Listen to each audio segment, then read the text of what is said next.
They unleashed a predator cub to scare humans. It snuggled up for comfort instead. Prison cell was cold and dark and smelled like metal and fierce. Sarah Chun sat in the corner with her back against the wall and her knees pulled up to her chest.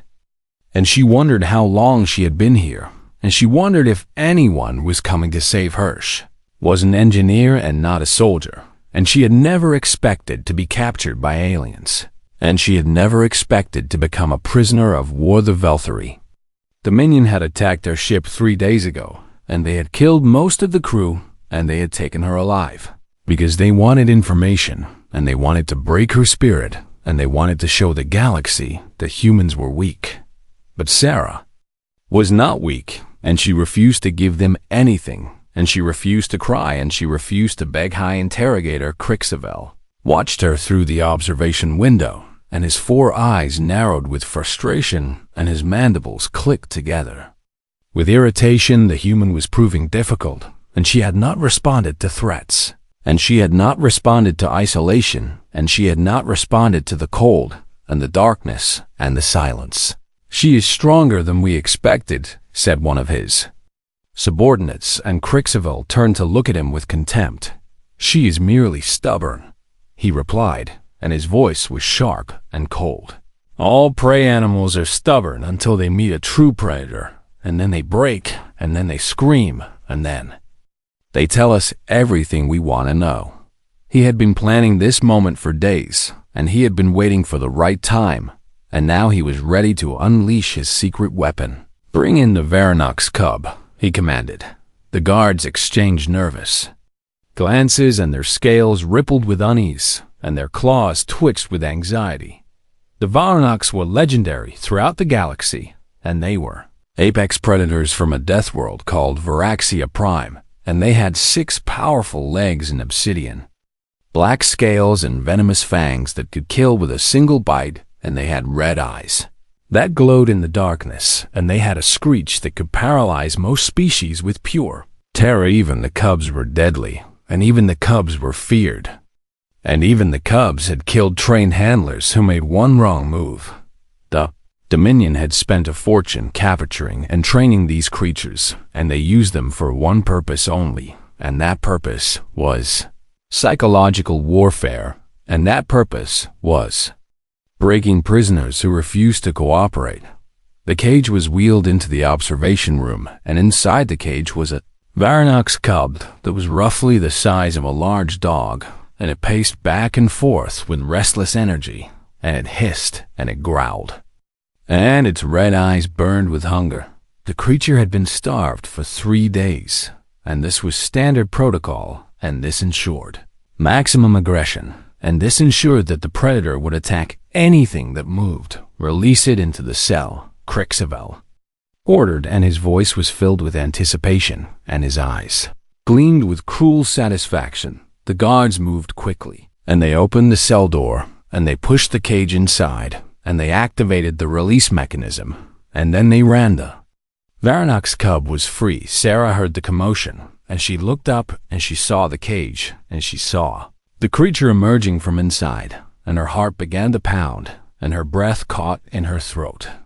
The cub was terrifying, and it was beautiful, and it was like nothing she had ever seen before, and its scales were darker than the void between stars, and its eyes were like burning coals, and its muscles rippled beneath its armored hide.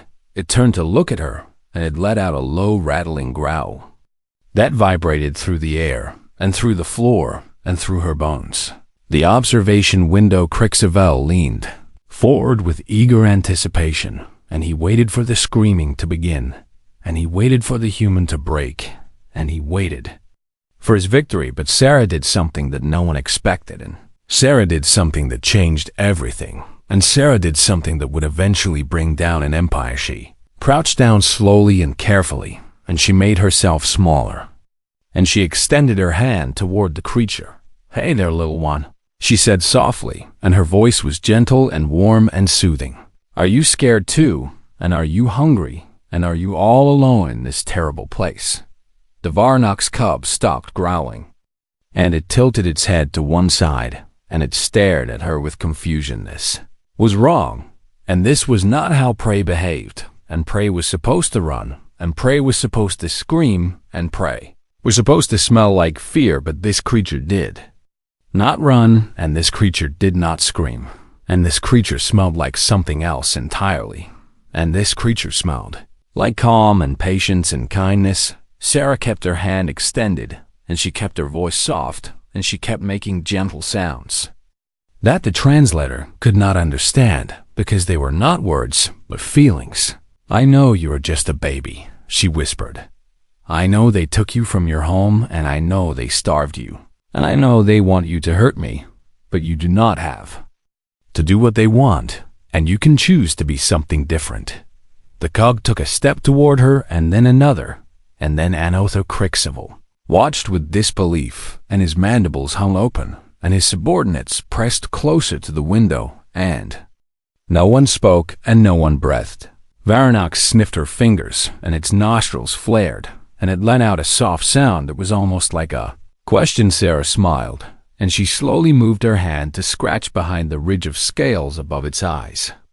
And the cub froze for a moment, and then it did something that no Valkyrie had ever witnessed before. It pressed its head into her palm, and it closed its eyes, and it began to purr. The sound was deep and rumbling, and it vibrated through the cell, and it was the sound of contentment, and it was the sound of trust, and it was the sound of a predator choosing not to be a weapon. "Good baby," Sarah murmured, and she pulled the creature closer, and it did not resist, and it did not bite, and it simply collapsed against her and curled up in her lap and tucked its head under her arm. Within minutes, the deadliest predator the Dominion had ever weaponized was snuggled up against a human prisoner and purring like a kitten, and Sarah was stroking its scales and calling it pretty murder baby, and good boy, and sweet little monster.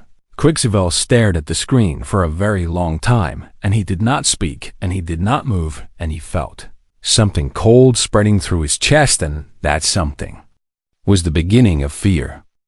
The next morning, Crixival returned to the observation room with a team of xenobiologists and behavioral specialists, and they had been studying the footage all night. And none of them could explain what they had witnessed. The human was still alive, and the Varanox cub was still with her, and they were curled up together in the corner of the cell, and the creature had its head resting on her lap, and she was scratching its belly, and it was making that strange rumbling sound. "This should not be possible," said Chief Scientist Varneka, and her voice was filled with bewilderment. "The cub was starved for 3 days, and it was conditioned to associate bipedal figures with food, and it should have attacked immediately, and it should have killed her within seconds, and yet it did not," Crixival replied, and his tone was sharp and bitter. "The human did something extraordinary," Varneka continued, and she pulled up the recording on her datapad.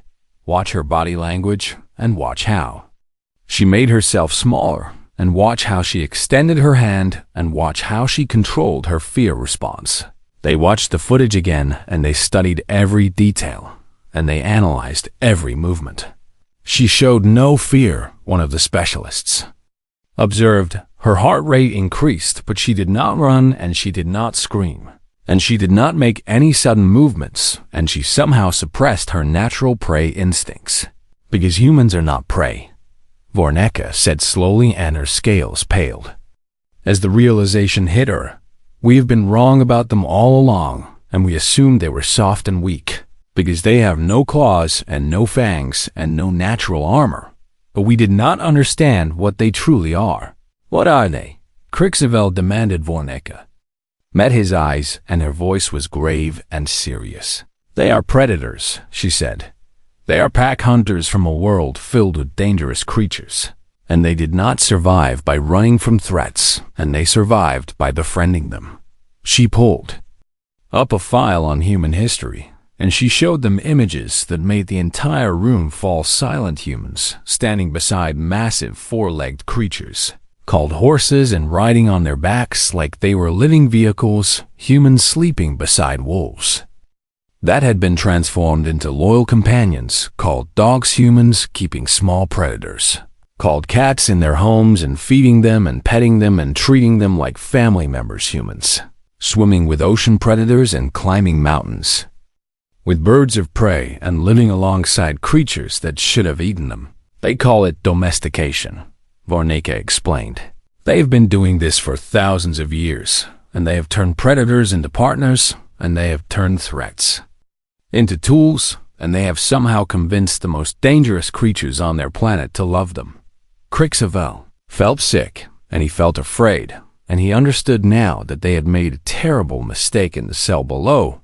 Sarah was talking to the Varanok's cub, and she had decided to call him Midnight because his scales were so dark, and she was telling him about her life and her family and her dreams. "I have a dog back home," she said softly, and she ran her fingers along his spine, and he stretched out with pleasure. "His name is Biscuit, and he is old and lazy, and he likes to sleep on my feet, and I miss him so much."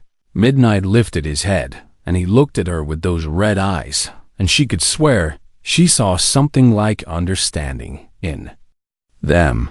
"You remind me of him a little bit," she continued. "You both have that same look, like you just want someone to love you and take care of you and tell you that everything is going to be okay." She leaned down, and she pressed her forehead against his, and he closed his eyes, and his purr grew louder. "I promise I will take care of you," she whispered. "I promise I will get us out of here, and I promise I will never let them hurt you again." The guards watched through the window, and they shifted nervously, and they did not understand what was happening, and they did not know how to stop it. "Should we separate them?" one of them asked. "We tried," another replied. "We sent 2 guards into the cell this morning to retrieve the cub, and it almost killed them both, and it positioned itself between the human and the door, and it would not let anyone near her. The creature has bonded with her," the first guard said, and his voice was filled with disbelief. "It thinks she is part of its pack. Worse than that," the second guard replied. "It thinks it is her protector." Crixavel heard this report, and he decided that they needed to try something different, and he ordered his team to bring in another Varanok's cub, and this time they would release 2 creatures at once, and surely the human could not befriend them both. The second cub was a female, and she was slightly smaller than Midnight, but she was faster and more aggressive, and she had injured 3 handlers during her capture. They released her into the cell, and she burst through the door with a screech of rage, and her scales were raised, and her fangs were bared, and she was ready to kill. Midnight jumped to his feet, and he put himself between Sarah and the new threat, and he growled a warning, and his own scales rose in response. But Sarah put her hand on his back, and she calmed him with a gentle touch, and she stepped around him, and she faced the female cub directly. "Hello, beautiful," she said, and her voice was steady and calm. "Are you scared too, and do you want a friend?" The female cub stopped screeching, and she stared at the human with confusion, and she did not understand why this creature was not afraid. Sarah crouched down, and she extended her hand, and she waited. It took longer this time, and the female was more cautious and more suspicious, but Sarah was patient, and she did not push, and she simply waited and hummed softly and let the cub come to her on her own terms. An hour later, the female cub was lying beside Midnight, and Sarah was scratching both of their heads, and she had named the female Starla because of a pattern of lighter scales on her back that looked like stars. Crixavel watched the footage, and he felt despair creeping into his heart, and he realized that they had not captured a prisoner at all. They had invited a predator into their home, and that predator was stealing their weapons and turning them into pets, and doing it all with nothing but kindness and patience and love. "What do we do?" his subordinate asked. Crixavel did not answer because he did not know, and for the first time in his long career, he was truly afraid of a human. Admiral Vorath was the supreme commander of the Velthari Dominion military, and he had conquered 17 star systems, and he had crushed dozens of rebellions, and he had never lost a single campaign in his entire career. But when Crixavel showed him the footage from the prison facility, He felt something he had not experienced in decades, and that something was genuine confusion. "Explain this to me again," he said slowly, and his voice was dangerous and low. "The human has tamed 3 Varanox cubs," Crixavel replied, and his scales were pale with anxiety. "She has named them Midnight and Starla and Bitey, and they follow her commands, and they protect her from our guards, and they refuse to eat unless she feeds them personally." 3. The Admiral repeated. "We sent 3 apex predators into her cell, and she turned all of them into pets." "Yes, Admiral. How is this possible?" Crixavel activated the holographic display, and the footage began to play, and they watched as Sarah Chun sat in her cell surrounded by 3 deadly creatures, and she was laughing and playing with them like they were harmless puppies. The smallest cub was chewing on her sleeve, and she was gently scolding it and calling it Bitey and telling it that sleeves were not food, and the cub released her arm and licked her face instead. "We consulted our xenobiologists," Crixavel explained. "They have been studying human history and psychology, and they discovered something deeply troubling." He pulled up a series of images and documents, and the Admiral studied them with growing horror. Humans evolved on a planet filled with apex predators. Crixavel continued. "They had no natural weapons and no armor and no venom, and they should have been easy prey. But instead they became the dominant species on their world." "How?" the Admiral demanded. "They made friends with their predators," Crixavel said, and the words sounded absurd even as he spoke them. "They took wolf cubs and raised them as companions. And over thousands of generations, they transformed wolves into dogs, and they created hundreds of different breeds for different purposes." He showed images of humans with dogs of every size and shape, and some were tiny enough to fit in a hand, and some were massive enough to knock down a grown man, and all of them looked at their human partners with absolute devotion. They did the same with cats and horses and birds, and even aquatic predators. Crixavel continued. "They have a phrase for it, and they call it domestication, and they are apparently very, very good at it." Admiral Vorath stared at the display, and his mandibles clicked nervously. "This is one human," he said finally. "One prisoner in one cell with 3 cubs, and this does not mean anything, and this does not change the war. With respect, Admiral, I believe it changes everything." Crixavel pulled up another file, and this one contained intercepted communications from human social networks. "The footage leaked," he said gravely.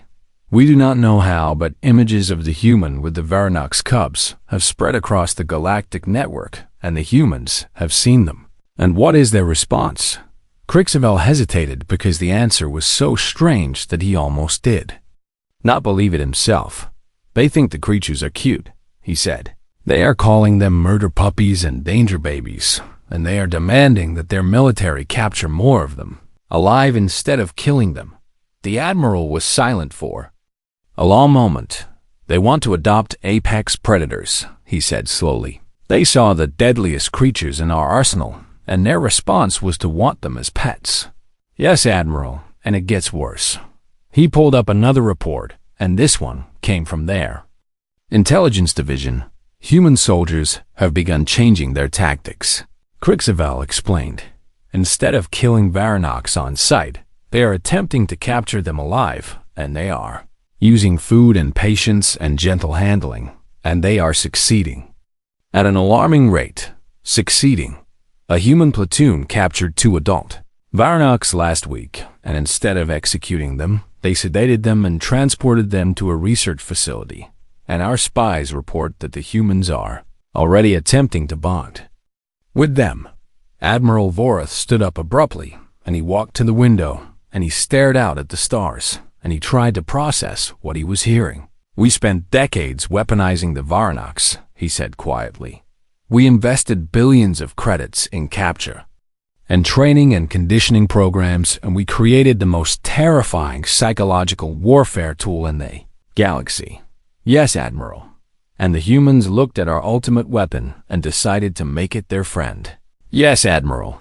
The Admiral turned back to face Crixavel, and his expression was grim. "What is the current status of the prisoner?"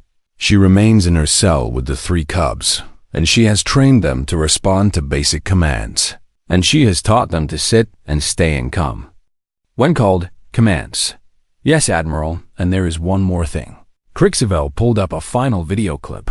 "Yesterday, she taught the largest cub to fetch." The footage showed Sarah throwing a small object across the cell, and Midnight bounded after it and grabbed it in his jaws and brought it back to her and dropped it at her feet and wagged his tail like a dog waiting for praise. "Good boy," Sarah said in the video, and she scratched behind his ears. "Who is the best murder puppy in the whole galaxy? And you are, and yes you are."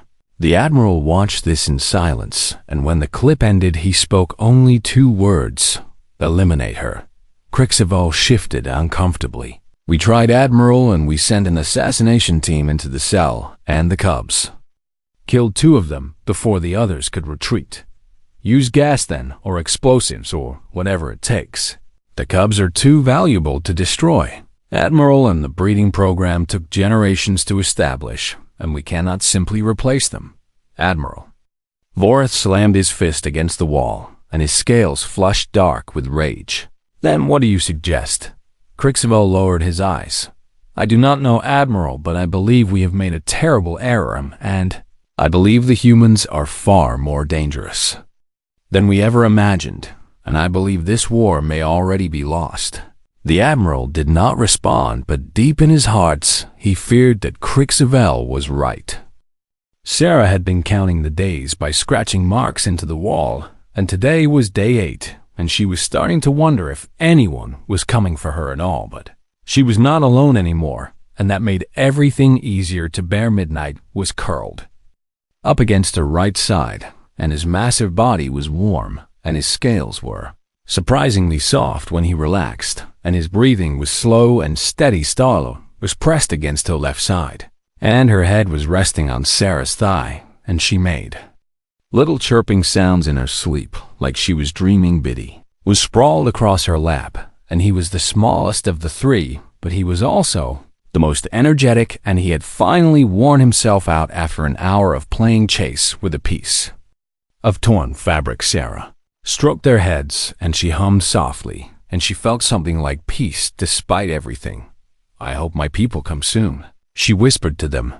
"I hope they find us, and I hope they take us away from this terrible place, and I hope I can show you what sunshine feels like." Midnight opened one eye and looked at her, and she could swear he understood. "You are going to love Earth," she continued. "There are forests and oceans and mountains, and so much space to run and play. And there are other animals too, and maybe you will make friends with them." She smiled at the thought of Midnight meeting Biscuit, and she imagined her old lazy dog staring up at the massive predator, and then simply going back to sleep, because Biscuit did not care about anything except naps and treats. The alarm shattered the silence without warning. Red lights began flashing and sirens began wailing, and Sarah heard the distant sounds of explosions and plasma fire and shouting voices. Midnight was on his feet instantly, and his scales rose and his fangs bared, and he positioned himself between Sarah and the door. Starla awoke and joined him, and her red eyes scanned the room for threats. Biddy pressed against Sarah's legs and trembled with fear, and she scooped him up and held him close. "It is okay," she said, and her heart was pounding, but her voice was steady. "I think those are my people, and I think they are here to save us." The sounds of battle grew closer, and she heard human voices shouting commands, and she heard the distinctive crack of human weapons, and she heard Valkyrie screams of pain and fear. Then the cell door exploded inward. A figure stepped through the smoke and the debris, and Sarah recognized the silhouette of human combat armor, and she felt tears streaming down her face. "Chun," a voice crackled through the helmet speaker. "Sarah Chen, are you in here?" "I am here," she called out. "I am alive." The Marine stepped forward, and his rifle was raised, and then he stopped dead in his tracks. Midnight growled and lowered his body into an attack stance, and Starla flanked him, and together they formed a wall of scales and fangs and barely contained violence. "What the hell?" the Marine said, and his voice was filled with shock. Those are Varanox, and Chun, step away from them and get behind me. No, Sarah replied, and she stepped forward and put her hand on Midnight's back. They are with me, and they are not going to hurt anyone unless you threaten them. They are apex predators, and they are classified as extreme threat fauna, and I have orders to eliminate them on sight. Then you will have to go through me first. The Marine stared at her, and she stared back, and the Varnox cubs growled, and the alarms kept wailing, and the sounds of battle echoed through the corridors. Another Marine appeared behind the first, and then another, and they all raised their weapons, and they all froze. When they saw what was happening, Sergeant Morrison, the first Marine, said into his communicator, "We have a situation here, and you need to see this." A moment later, a larger figure pushed through the group, and Sergeant Morrison removed his helmet, and his face was weathered and scarred, and his eyes were sharp and intelligent. Looked at Sarah, and he looked at the Varanox, and he looked at the way she was standing between them and his soldiers. "Chun," he said slowly, "are you telling me you adopted 3 alien murder beasts during your captivity?" "I am telling you they saved my life," Sarah replied. "The Velthari tried to kill me twice, and these 3 stopped them, and they have protected me and cared for me, and I am not leaving without them." Morrison studied her for a long moment, and then he looked at the cubs and Midnight, met his gaze without flinching, and something passed between them, and something like respect. "Can you control them?" Morrison asked. "Yes." "Will they attack my people?" "Not if your people do not attack them first." Morrison sighed, and it was the sigh of a man who had served with humans for too long and had seen too many impossible things. "Fine," he said. "They can come, but you are responsible for them. And if they eat anyone on the shuttle, it is coming out of your pay." Sarah laughed, and it was the first time she had laughed in 8 days, and it felt wonderful. "Deal," she said. Morrison turned to his team and issued orders, and they secured the corridor, and they prepared to move out. Sarah knelt down beside her cubs, and she looked into their eyes, and she spoke softly. "We are leaving now," she said. "These are my pack, and they are your pack too now, and you need to stay close to me, and you need to be brave." Midnight pressed his forehead against hers and rumbled deep in his chest, nuzzled her shoulder, but he licked her face. "Let us go home," Sarah said, and she stood up and she walked toward the door, and 3 apex predators followed at her heels like loyal dogs.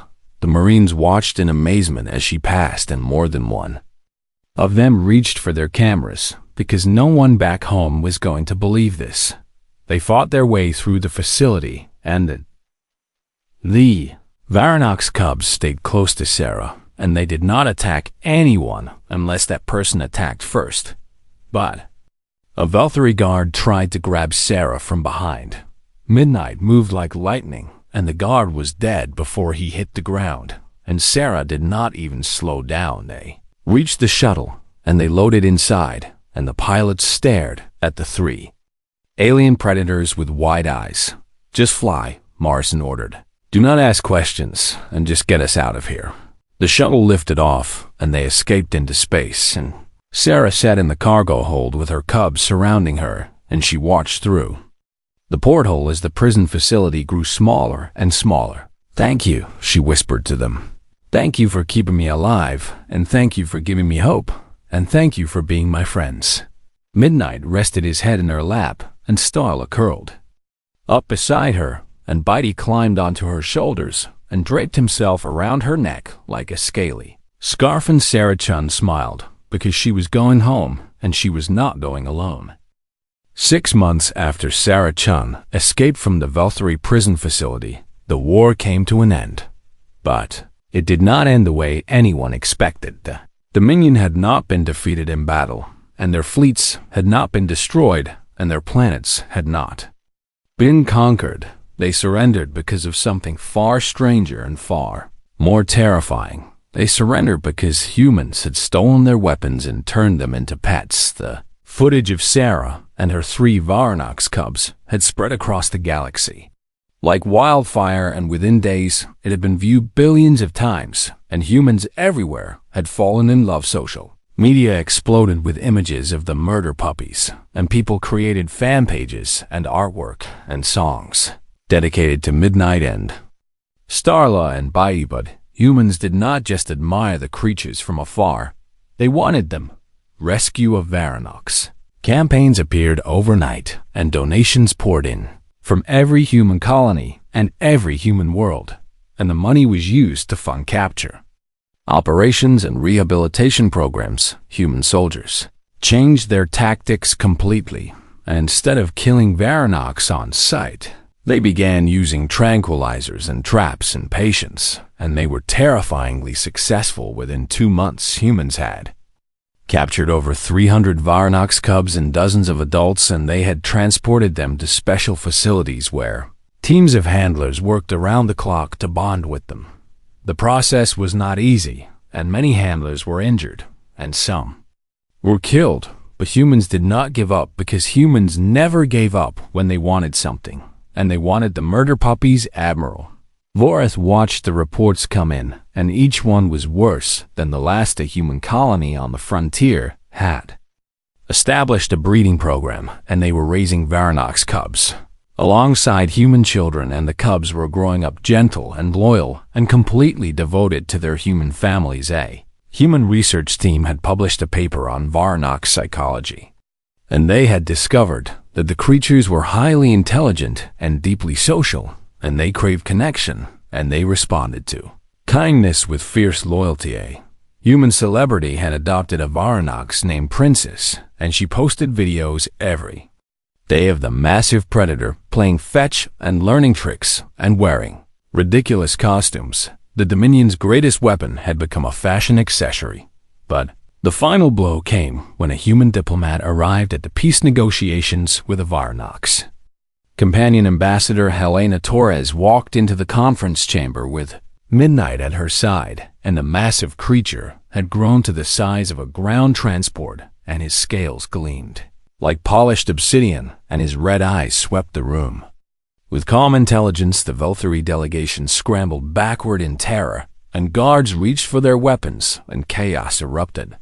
But Midnight simply sat down beside Ambassador Torres and yawned and waited patiently while she arranged the notes. "My apologies for the disruption," she said calmly. "Midnight gets nervous around new people, but he is perfectly friendly once he gets to know you." She reached into her bag and pulled out a treat, and Midnight took it gently from her fingers, and his tail wagged like a happy dog. The Velthari stared in horror and disbelief. "Now then," Ambassador Torres continued, "shall we discuss terms?" The negotiation lasted 3 days, and during that time Midnight remained at the ambassador's side, and he behaved perfectly, and he even allowed curious junior diplomats to pet him after Helena assured them it was safe. Dominion agreed to every human demand because they no longer had any leverage, and they no longer had any psychological weapons, and they no longer had any hope of winning.